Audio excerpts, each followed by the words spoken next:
Smart generation के लिए smart parenting आना बहुत जरूरी है। तो स्मार्ट पेरेंटिंग कैसे सीखें? यानी हमारे बच्चे तो बड़े स्मार्ट हैं, समझदार हैं, हमसे ज्यादा होशियार बनते जा रहे हैं। तो ऐसे कैसे हम करें कि बच्चे मेरे संस्कारी बने, आज्ञाकारी बने और समझदार बने। आज के दौर में ना हर बच्चा बड़ा स्मार्ट है, क्योंकि ये स्मार्ट फोन, स्मार्ट टीवी, हर चीज का स्मार्ट तरीका है। तो हमें भी कुछ स्मार्ट तरीके से अपने बच्चों को ट्रीट करना चाहिए। तो हम आपको कुछ ट्रिक्स बताएंगे जिससे आप अपने बच्चे को इजीली हैंडल कर लेंगे। तो वो ट्रिक्स जानने के लिए जानना है जरूरी। तो वेलकम टू रंग दे जिंदगी, शेयर हैप्पीनेस विद पूर्वी। आज हम आपको बताएंगे कि बच्चों को स्मार्ट तरीके से कैसे डील किया जाए ताकि वो आपकी हर बात माने और आप बन जाए स्मार्ट पेरेंट। तो चलिए वो कुछ ट्रिक्स, वो जो ट्रिक्स है ना वो बड़े काम आने वाली है। तो सबसे पहले मैं आपको बता दूं, बच्चों को ना हमेशा उनके हिसाब से चल के दिखाना होता है। यानी अगर वो स्मार्ट तरीके से चल सकते हैं तो हम भी स्मार्ट तरीके से चल सकते हैं। सबसे पहले मैं बता दूं कि बच्चों को ना थोड़ा सा पॉजिटिविटी देना बहुत जरूरी है। तो हमेशा ना जब भी कोई वर्क करे तो उसमें कुछ अच्छा बता के उनको वर्क करें। यानी अगर कुछ बुरा हो भी रहा है तो उसके पीछे कुछ ऐसा रीजन बता दें कि आपके लिए ना बहुत अच्छा हुआ है, आप इस तरह से देखो। इससे होगा क्या कि बच्चे थोड़े पॉजिटिव होंगे और जो चिड़चिड़ापन, जो गुस्सा होता है ना वो कम होगा। क्योंकि आजकल की जनरेशन में ना थोड़ी भी हार, यानी कि थोड़ी भी अगर हार हो जाती है ना तो बच्चों को वो बर्दाश्त नहीं होती। क्योंकि हम बच्चों को यही लेसन देते आए हैं कि तुम्हें सबसे फर्स्ट आना है, यानी क्लास में फर्स्ट आना है, दौड़ में फर्स्ट आना है, हर गेम में फर्स्ट आना है। तो बच्चे वैसे ही बन गए, उनके अंदर ये भावना आ चुकी है कि हमें कभी सेकंड या लास्ट नहीं आना। तो इससे होता क्या है कि बच्चों को हारने से नफरत हो जाती है और जब भी वो कभी पीछे हो जाते हैं ना मैदान से तो उनको बहुत इरिटेशन होती है और वो चिड़चिड़े होते चले जाते हैं। ये इरिटेशन, ये चिड़चिड़ापन ना हमें हमारा दिया हुआ होता है। तो हमें अपने बच्चों को थोड़ी पॉजिटिविटी में डालना होगा। यानी हमें बच्चों को उन चीजों से भी अवगत कराना होगा, जैसे कि आप ना ये करोगे ना तो इसके पीछे ये रीजन हो सकता है आप इस बार सेकंड आए हो, लेकिन आगे चल के आप इससे भी आगे, फर्स्ट से भी, मतलब आप फर्स्ट आओगे ही आओगे और आप उससे बेहतर करके दिखाओगे जो किसी को एक्सपेक्ट ही नहीं होगा। तो इस तरह से ना बच्चे थोड़े पॉजिटिव होते हैं। तो हमें ये अपने बच्चों को पॉजिटिविटी जरूर दिखानी चाहिए और बतानी चाहिए और उन्हें सिखाना चाहिए। बच्चों से कभी भी कोई बातचीत करिए ना, यानी उनसे कुछ मनवाना हो तो लाउड वॉइस में मत बात कीजिए। उससे उन्हें लगता है कि मेरी बात तो कोई सुनता ही नहीं है। और दूसरी साइड ये भी लग सकता है कि अगर मैं तेज से बोलूंगा ना तो पक्का मम्मा मेरी या पापा मेरी बात मान लेंगे। तो बच्चों को पहले ही एहसास हो जाता है कि लाउड बोलने से ना हमारी बात ज्यादा सुनी जाती है। तो जब भी बात करें ना थोड़ा धीमे वॉइस में बात करें तो बच्चा ना हमेशा आपकी बात सुनेगा, क्योंकि उन्हें एहसास होगा कि धीरे से मम्मा पापा ने मुझे समझाया है, मुझे अच्छे से समझाया, तो मुझे ये बात करनी चाहिए। बच्चों से ना झूठ नहीं बोलना चाहिए। अक्सर माँ बाप ये सोचते हैं कि हम अगर बच्चों से झूठ बोलेंगे तो हम बच जाएंगे, लेकिन ऐसा होता नहीं, क्योंकि हमारे बच्चे तो हो गए स्मार्ट। तो उनसे सच बोलिए और उन्हें उस तरीके से समझाने की कोशिश करिए जिससे वो समझ जाए। हमेशा गलत डायरेक्शन में ले जाना सही नहीं है। तो हमेशा ऐसी चीजें उन्हें बताइए जो उन्हें लगता है कि सही है लेकिन हमारे लायक नहीं। यानी अगर फोन बच्चों को नहीं देना है तो उन्हें क्लियर बोलिए कि आप छोटे हो, आपको फोन नेसेसरी नहीं है। और अगर आप उनसे झूठ बोलोगे, नहीं ये ऐसा नहीं होता, दूसरे बच्चों को फोन है और आपको फोन नहीं, हम नहीं ले दे सकते, ऐसा नहीं है। बच्चों को, छोटे बच्चों को फोन की जरूरत नहीं होती, ये चीज आपको समझानी होगी। तो बच्चे जरूर समझ जाएंगे। अगर बच्चा फिजूल खर्च करता है तो हमें कुछ नहीं करना है, उसे या तो एक पिगी बैंक ले दीजिए अगर वो छोटा बच्चा है तो, और यदि बड़ा है, टीनेजर है, तो उसे एक अकाउंट जरूर खुलवा के दीजिए ताकि बच्चा उस अमाउंट की वैल्यू समझ पाए। और उसे ये चीज बता दीजिए कि अगर तुम फिजूल खर्च नहीं करोगे तो यह अमाउंट ना तुम्हारे ही काम आने वाला है। अगर छोटा बच्चा है तो उसे समझाइए कि तुम्हारी साइकिल आ जाएगी इससे, या जो तुमको मनपसंद चीज़ तुम्हें चाहिए वो आ जाएगा।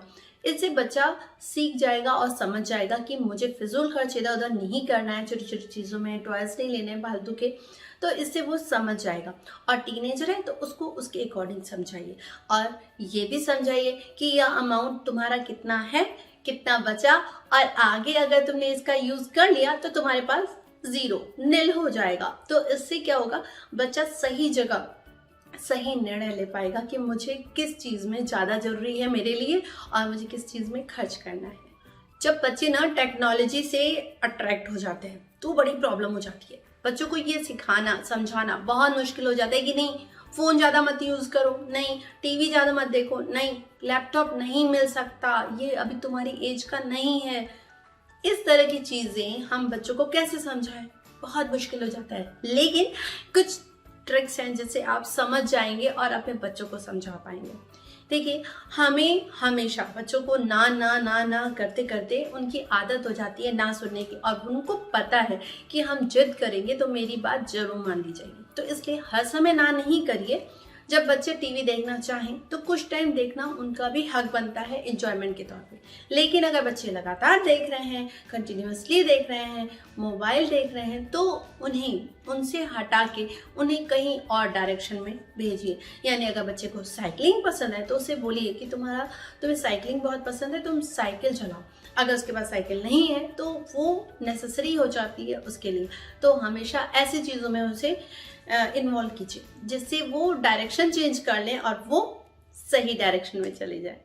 बच्चों को ना जल्दी पासवर्ड नहीं बताना चाहिए, क्योंकि पासवर्ड बताने के बाद आपको नहीं पता कि वो पढ़ाई के बाद उसका यूज कैसे कर रहे हैं। तो हमेशा बच्चों से पासवर्ड ना बताएं, और करना क्या होता है, आप उस समय उसे खोल के दे दीजिए और वो जब अपनी पढ़ाई कर ले तो उसे लैपटॉप या मोबाइल बंद कर दीजिए। लेकिन अगर बच्चा उसका यूज एक्सेस कर रहा है, आपको पता है, तो बीच बीच में पासवर्ड चेंज करते रहें। इसके अलावा आप कर सकते हैं कुछ ट्रिक्स, जैसे आजकल बच्चों के किड्स पासवर्ड आते हैं, यानी कि बच्चा पूरी तरह से न देख पाए, उसमें एक ऐप आता है जिससे आप बच्चे को उतनी देर के लिए दें और उसके बाद वो मोबाइल अपने आप ही बंद हो जाएगा।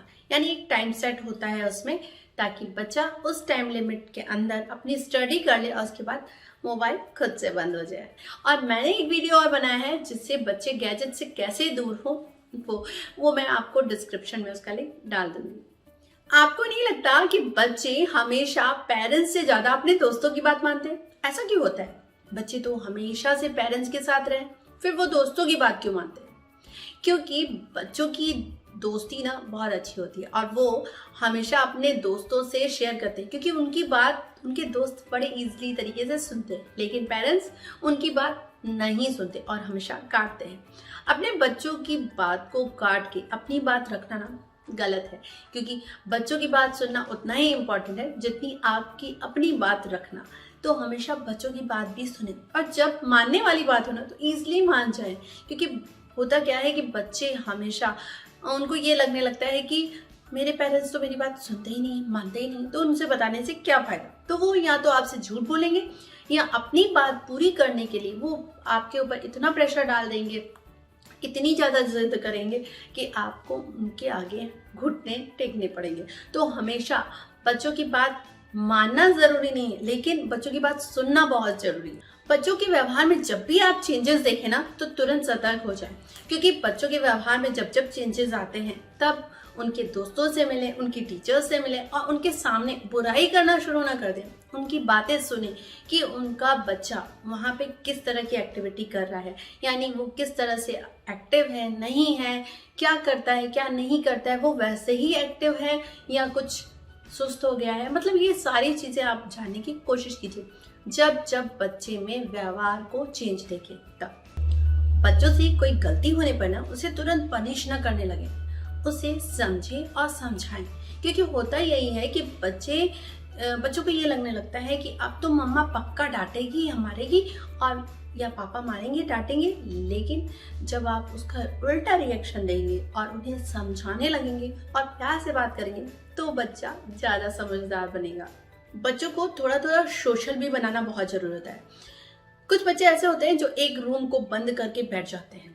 ऐसा नहीं करना चाहिए, क्योंकि बच्चा जब ऐसा करने लगे तो इसका मतलब हो जाता है कि बच्चा खुद को लोनली फील करता है और वो चाहता है कि मैं अकेला ही रहूं। ऐसा नहीं करने देना है और बच्चे को थोड़ा सोशल बनाना है। जिद भी नहीं करनी है, उसे धीरे धीरे धीरे उस एटमॉस्फेयर से रूबरू कराना है। उसके लिए उसे कभी उसके फ्रेंड सर्कल के साथ जाने दीजिए, कभी उनके दोस्तों को घर बुला लीजिए और गेट टुगेदर कीजिए उनके साथ, ताकि बच्चा खुल के उनसे बात कर सके और आप भी समझ सके कि बच्चा क्या चाहता है। उम्मीद करती हूँ कि पेरेंटिंग के ये टिप्स आपके काम आएंगे और आप अपने बच्चे को अच्छी तरह से डील कर पाएंगे, क्योंकि आपको बनना है स्मार्ट पेरेंट। और स्मार्ट पेरेंट बनने के लिए कुछ नहीं करना होता, मोटी मोटी बुक्स पढ़ने की जरूरत नहीं होती। पेरेंटिंग की मोटी मोटी बुक्स पढ़ के लोग सोचते हैं कि हम अच्छे पेरेंट्स बन जाएंगे, लेकिन ऐसा कुछ भी नहीं है। आप अपने बच्चे को आप ही समझ सकते हैं, आपसे अच्छा और कोई नहीं समझ सकता। तो अपने बच्चों को समझने के लिए उन्हें क्वालिटी टाइम दीजिए, दोस्ताना व्यवहार कीजिए और उनके साथ अपडेट होते रहिए। यानी बच्चा अगर कुछ सीख रहा है, समझ रहा है, तो उसके साथ खुद को भी समझाइए, सीखिए, ताकि आप उनके दौर में उनके साथ रह सकें। तो मैं पूर्वी अब आपसे मिलूंगी नेक्स्ट वीडियो में। जाते जाते लाइक शेयर सब्सक्राइब करना ना भूलिए। तब तक के लिए टाटा बाय बाय।